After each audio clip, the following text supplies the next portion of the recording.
Hello my dear students. आप सभी जानते हैं नीट की आंसर की रिलीज हो चुकी है। और इस नीट की आंसर की के रिलीज होने से आपके बहुत सारे प्रॉब्लम्स, बहुत सारी कंट्रोवर्सीज सॉल्व हो गई हैं। हो सकता है आप में से बहुत सारे लोग कुछ क्वेश्चंस को चैलेंज करने की भी सोच रहे हो।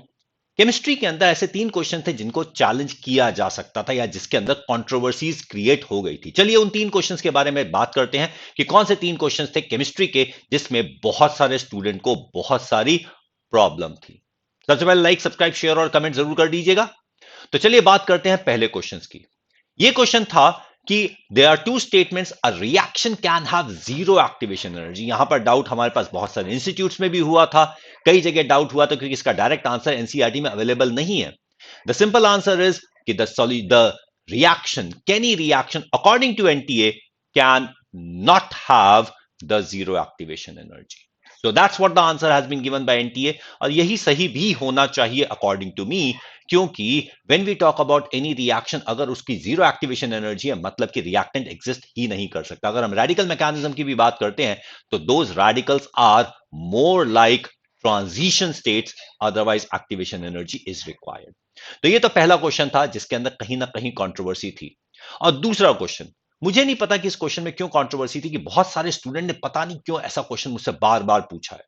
Helium being a gas, is it soluble in oxygen? अरे भाई, दो गैसेस हमेशा एक दूसरे में डिसॉल्व हो जाती हैं। हीलियम की सॉल्युबिलिटी इन वाटर बहुत कम है। Weak van der Waals forces की बात करते हो वो अलग है, लेकिन जब हम गैसियस स्टेट की बात करते हैं तो gases are completely miscible with each other.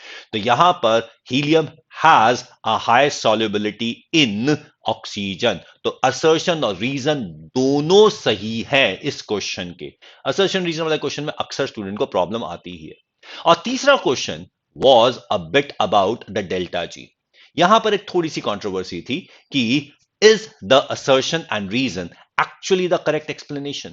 यहां पर हमने ये कहा कि delta G is equal to minus NFE naught. It the value of delta G depends on N. Yes, it depends on N.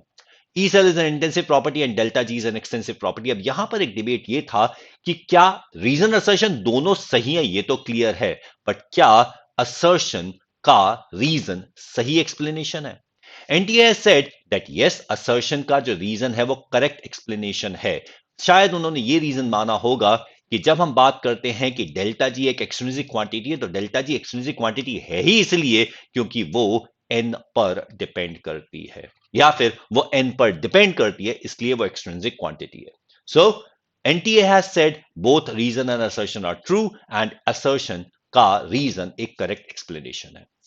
I hope आपके जो doubts हैं वो क्लियर हो गए होंगे, and this is what we have the controversial question. Take care, bye bye, all the best.